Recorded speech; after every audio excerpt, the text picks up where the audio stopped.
بسم اللہ الرحمن الرحیم نحمدہ ونصلی علی حبیبہ الکریم اما بعد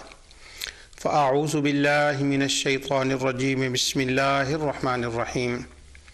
واتبع سبیل من اناب الی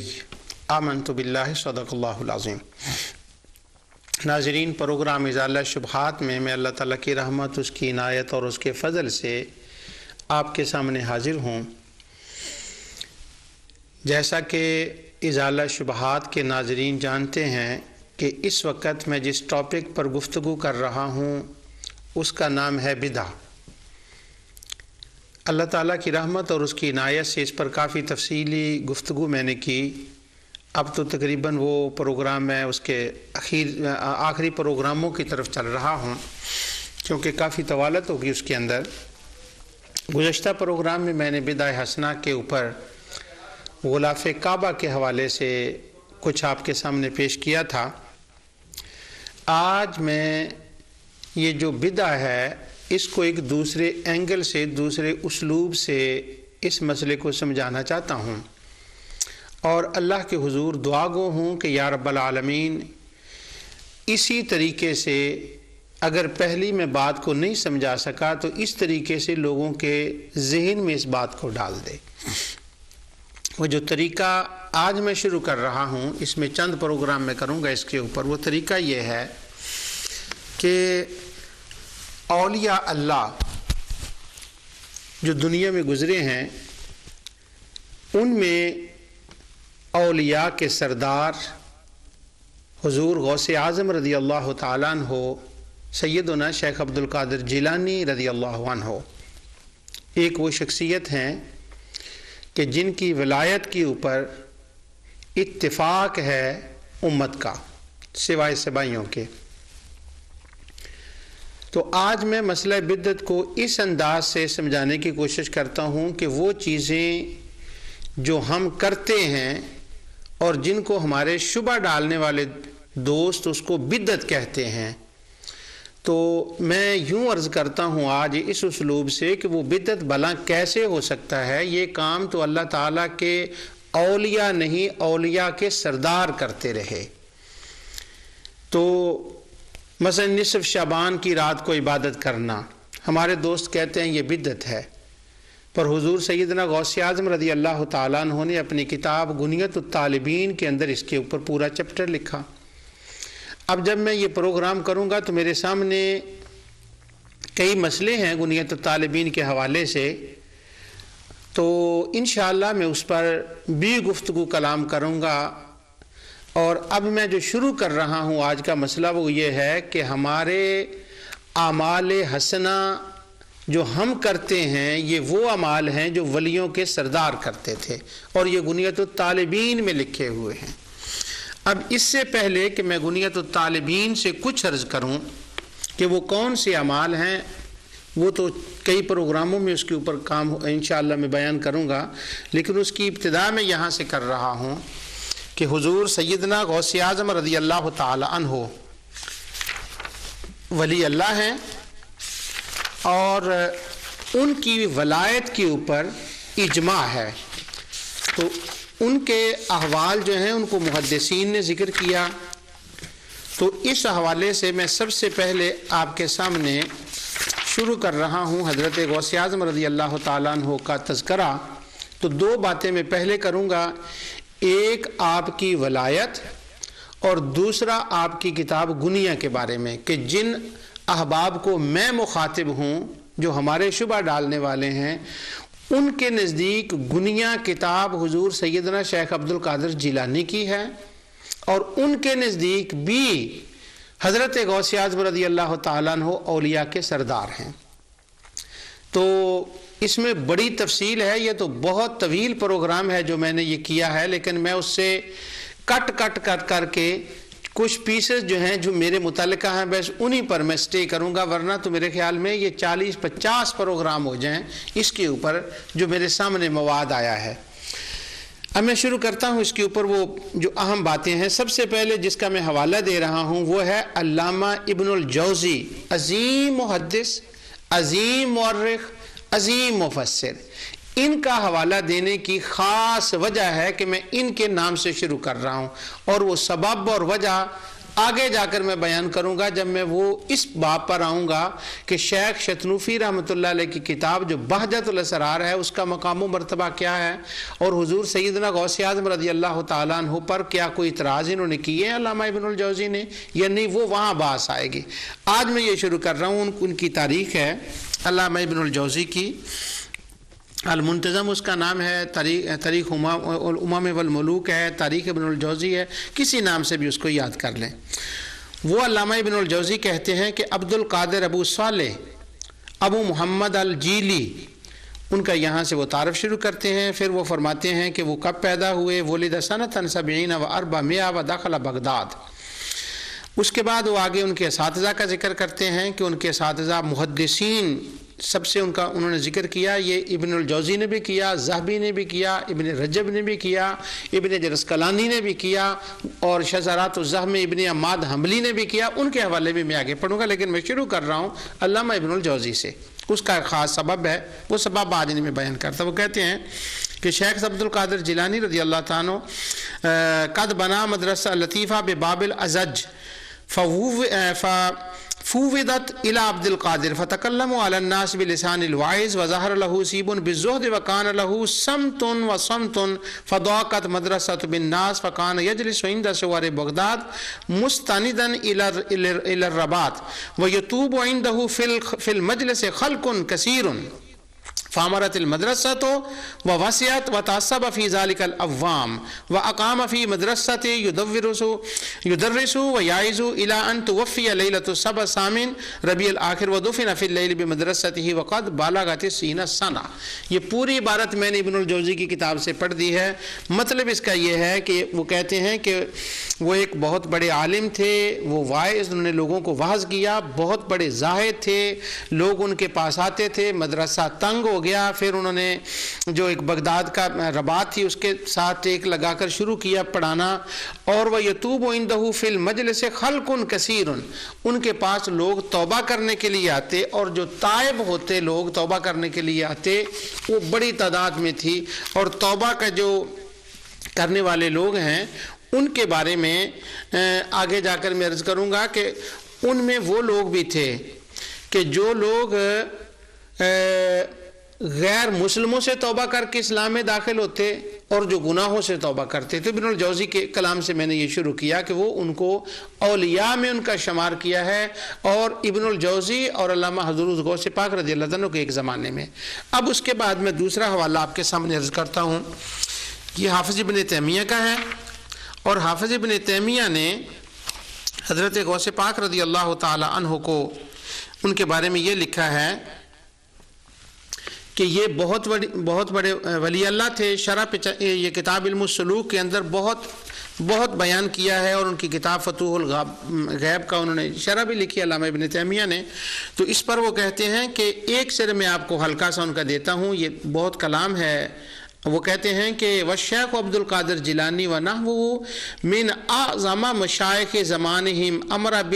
بالتزام الشرع والامر والنہی وتقدیمہ وَآزَمَ المشائخ امر بترک الہوا و ارادت النفس۔ وہ بہت بڑے شیوخ ہیں، ولیوں کے سردار ہیں، وہ لوگوں کو برے کاموں سے روکنے والے تھے اور بہت بڑے ہیں۔ آگے پھر انہوں نے ان کی کرامت کا ذکر کیا جو بڑی مشہور ہے کہ شیطان ان کے پاس آیا اور شیطان نے کچھ باتیں کی تو آپ نے اس کو دفع کر دیا کہ تو کون ہوتا ہے۔ اس کے بعد آگے حافظ ابن تیمیہ کتاب علم السلوک کے اندر لکھتے ہیں کہ حضرت غوث اعظم رضی اللہ تعالیٰ نے فرمایا قال الشیخ کثیر من الرجال اذا وصلوا للقضاء والقدر امسکوا وانا ان فتحت لی فیہ روزنۃ فنزاعت اقدار الحق بالحق وللحق والولی من یکون منازعا للقدر لا من یکون موافقا له وهذا الذی کلام الشیخ تکلم به علی لسان المحمدیہ۔ کتاب علم السلوک مجموع الفتاوی جلد 6 جز 10 اور صفحہ 248 اس کے اندر، اور یہ کتاب التوحید الربوبیہ جز 2 صفحہ 239 اور جلد 1 جز 2 کے اندر یہ دونوں عبارتیں ہیں، یعنی کتاب التوحید سے، کتاب الربوبیہ سے اور کتاب علم السلوک سے۔ خلاصہ اس کا یہ ہے، وہ فرماتے ہیں، حافظ ابن تیمیہ کہتے ہیں کہ حضرت غوث اعظم رضی اللہ تعالیٰ نے فرمایا، پہلے تو حافظ ابن تیمیہ نے کہا کہ وہ بڑے اولیاء اللہ میں سے ہیں، اولیاء کے سرداروں میں سے ہیں، پھر ان کی کرامت کو بیان کیا۔ پھر وہ کہتے ہیں کہ حضرت غوث پاک رضی اللہ تعالیٰ نے فرمایا کہ لوگوں میں سے بہت سے لوگ ہیں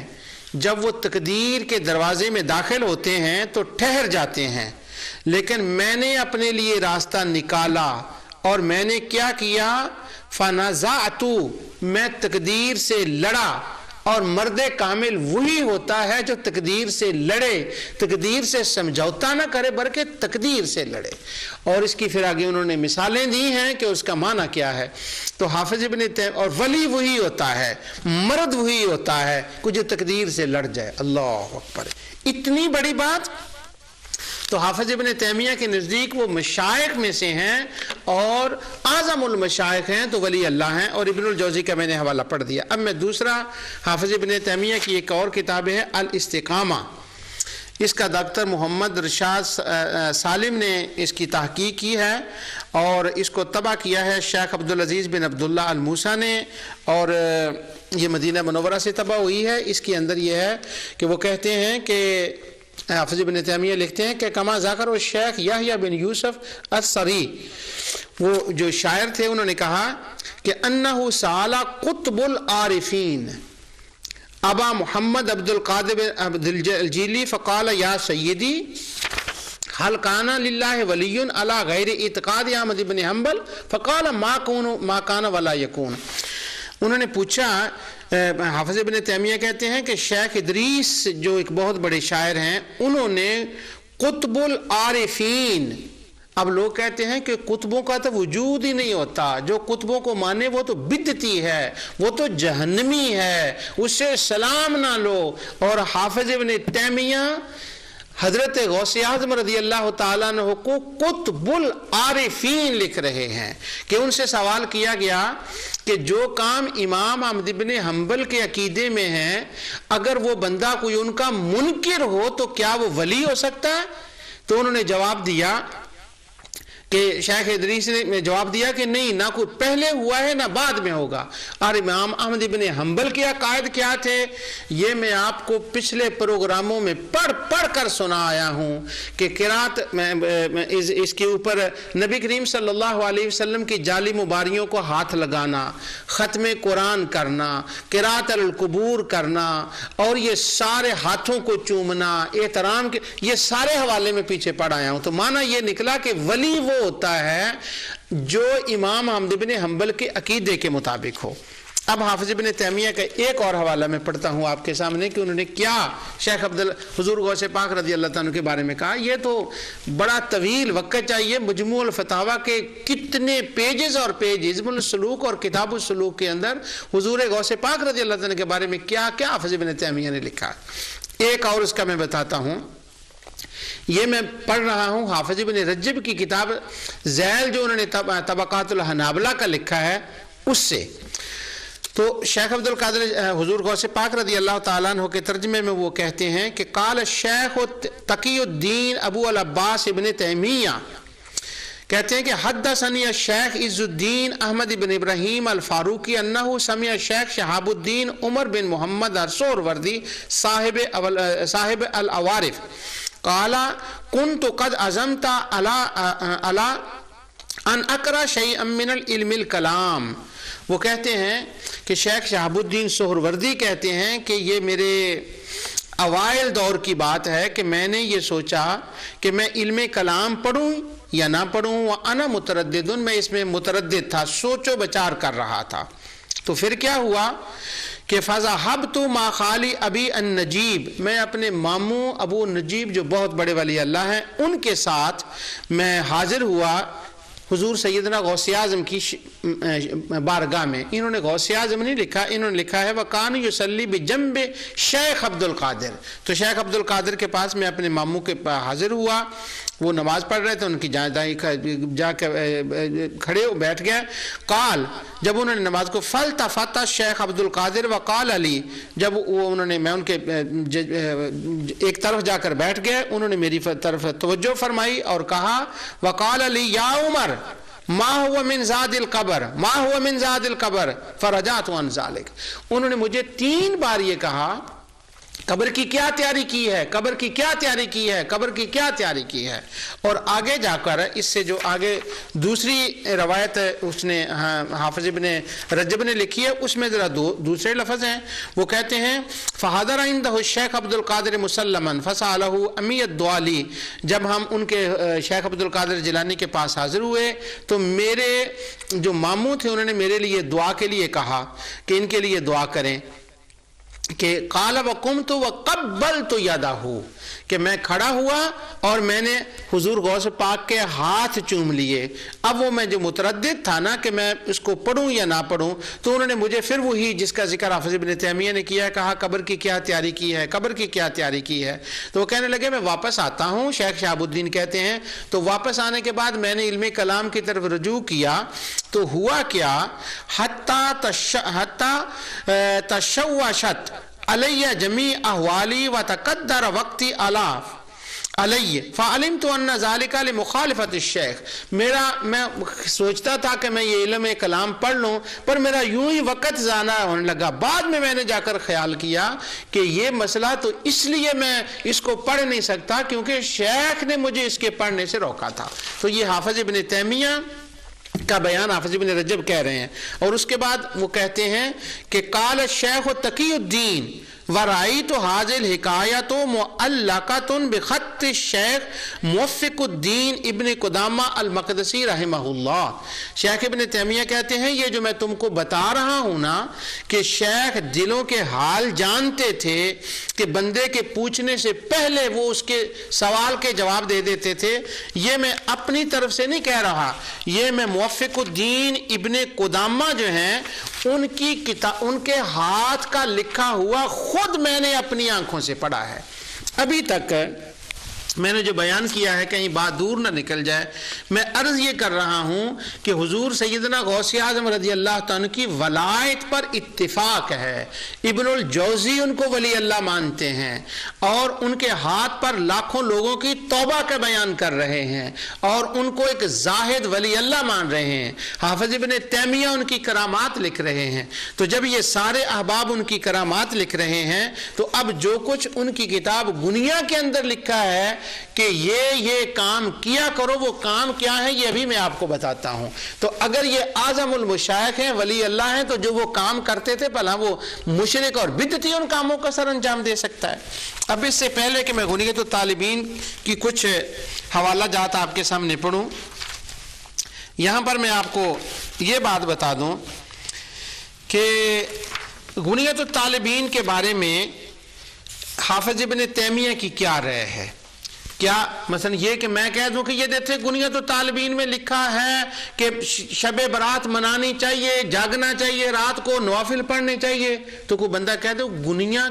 تو کتاب ہی غوث پاک کی نہیں ہے, وہ ہے یا نہیں, جن سے میں مخاطب ہوں, جن کو میں کوئی ثابت کرنا چاہتا ہوں, میں ان کے حوالہ جات پہلے عرض کرتا ہوں اور بعد میں جو کچھ دوسرے بزرگوں نے لکھا وہ میرے سامنے ہے اور میں لایا ہوں اس پر انشاءاللہ اس کی توفیق سے اپنے مولا کی رحمت سے اس پر بھی میں گفتگو کروں گا. لیکن اب پہلے حافظ ابن تیمیہ کو سونے کے وہ کیا کہتے ہیں.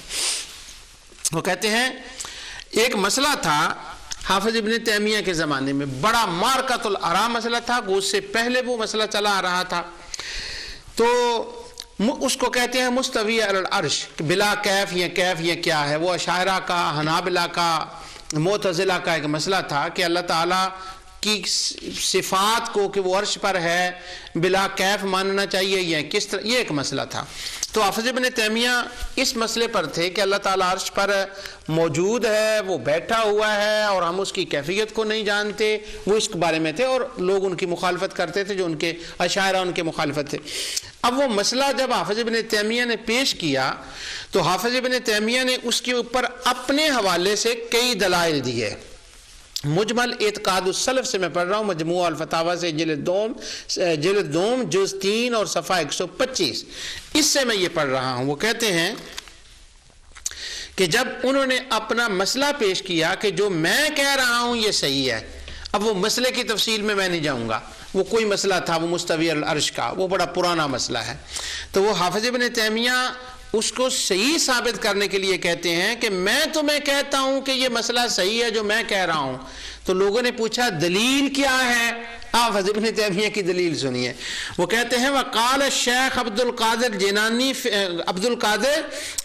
الجیلی فی الغنیہ اما معرفت الصانع بالآیات والدلالات على وجه الاختصار فهو ان يعرف ويتيقن ان الله واحد انه صمد الى انه قال وهو بجهة العلو مستوي على العرش محتو على الملك محيط علمه بالاشیاء. وہ کہتے ہیں یہ جو میں مسئلہ کہتا ہوں نا یہ صحیح ہے. کیوں صحیح ہے؟ کہ شیخ عبد القادر جیلانی نے یہی بات غنیۃ الطالبین میں کہی ہے جو میں تم کو بتا رہا ہوں. تو وہ حافظ ابن تیمیہ کہنا یہ چاہتے ہیں لوگوں کو کہ لوگوں ہوش کے ناخن لو، وہ کچھ تو سوچو. جو میں مسئلہ بیان کر رہا ہوں یہ کسی عام کتاب سے نہیں ہے، یہ شیخ عبد القادر جیلانی کی کتاب غنیۃ الطالبین سے میں تم کو بتا رہا ہوں. اللہ اکبر. تو جب مشکل پڑی نا حافظ ابن تیمیہ پر تو انہوں نے گنیا کو اٹھایا. آج ہم پر مشکل پڑی ہے، لوگ ہمیں نصف شعبان کی رات کو جاگنے نوافل پڑھنے سے ہمارے ساتھ تنازع کرتے ہیں. تو آج میں بھی وہی کتاب اٹھا رہا ہوں جس کو حافظ ابن تیمیہ نے اٹھایا تھا. تو اب میں یہ ثابت یہ کرنا چاہتا ہوں کہ گنیا کوئی عام کتاب نہیں ہے، یہ وہ کتاب ہے جس کتاب کو حافظ ابن تیمیہ نے تحسین کی ہے کہ یہ شیخ عبد القادر جیلانی کی کتاب ہے. اب جو ہم اعمال کرتے ہیں ان کے بارے میں اگر کوئی بندہ ہم سے کہے کہ یہ جی یہ تو ٹھیک نہیں ہے، تو اگر کوئی اور دلائل نہیں ہے تو کم از کم اتنی بات تو کو کہہ دینا کہ شیخ حضور غوث پاک نے، شیخ عبد القادر جیلانی نے ان کو لکھا ہے بھائی، اور یہ تو وہ کتاب ہے جس کے اوپر حافظ ابن تیمیہ کو بھی اعتماد ہے. ہاں وہ اب میں اور بھی آپ کو پڑھ کر بتاتا ہوں، اور یہاں میں وہ بات رہ نہ جائے گی، پھر میں کہیں اور چلا جاؤں گا. اسی طرح غنیہ ایک جو کتاب ہے اس کے بارے میں انہوں نے لکھا ہے، اور دوسری جگہ شیخ انہوں نے علم السلوک کے باب میں ہی کتاب علم السلوک مجموع الفتاوی جلد 6 جز 10 اور صفحہ 233 پر وہ کہتے ہیں قال الشیخ ابو عبد القادر فی کتاب فتوح الغیب لا بد لکل مؤمن فی سائر احوالہ من ثلاث اشیاء امر یمتثلہ ونہی یجتنبہ وقدر یرضی بہ فاقل حالۃ لا یخل المؤمن. وہ ایک کوئی کلام ہے کہ مومن کو یوں کرنا چاہیے. تو حافظ ابن تیمیہ کہتے ہیں میں نے تو اس کتاب کے اوپر اس کی شرح لکھی ہے، اور وہ جو شرح حافظ ابن تیمیہ کی ہے یہ جو ابھی میں آپ کے سامنے پڑھ رہا ہوں نا، فتوح الغیب کی شرح الگ بھی چھپی ہے، اور مجموع الفتاوی کے اندر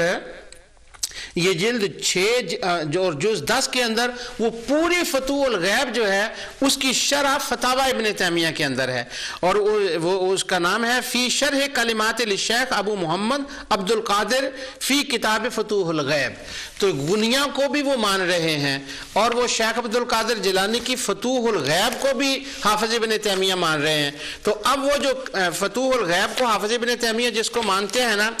اسی کتاب وہ فتوح الغیب جو ہے اور غنیہ اسی سے میں نے آپ کو حوالے دینے ہیں. تو بات رہ نہ جائے، بات فتوح الغیب کی آ گئی ہے، میں نے بات تو غنیہ پر کرنی ہے، اور فتوح الغیب کا نام شیخ حافظ ابن تیمیہ نے لکھ دیا. اس لیے ایک حوالہ اس سے بھی ذرا سن لیں، اور انشاءاللہ آپ کا ایمان تازہ ہوگا اس حوالہ سننے کے بعد. یہ فتوح الغیب کے اندر جو 16واں واز ہے حضور سیدنا غوث پاک رضی اللہ تعالیٰ کا، اس کا بالکل آخر میں وہ جا کر وہ عبارت آتی ہے، کہتے ہیں حضور غوث پاک رضی اللہ تعالیٰ فرماتے ہیں قال اللہ تعالی فی بعض کتبہ یا ابن آدم انا اللہ لا الہ الا انا اقول لشیء کن فیکون اطیعنی اجعل کا تقولوا لشیء کن فیکون۔ او لوگوں اللہ سے ڈرو۔ اللہ تعالیٰ فرماتا ہے اللہ تعالیٰ نے بعض آسمانی کتابوں میں فرمایا اے ابن آدم میں اللہ ہوں اور میرے سوا کوئی عبادت کے لائق نہیں، اور میری شان یہ ہے کہ جب میں کہتا ہوں نا، اللہ تعالیٰ فرمایا ہے کن، تو وہ چیز فیکون، وہ ہو جاتی ہے۔ اطعنی اجعل کا، اطعنی اجعل کا، یہ میں فتوح الغیب وہ کتاب پڑھ رہا ہوں جس کی شرح حافظ ابن تیمیہ نے فتاوی ابن تیمیہ جلد 6 کے اندر کی ہے، اور اس کا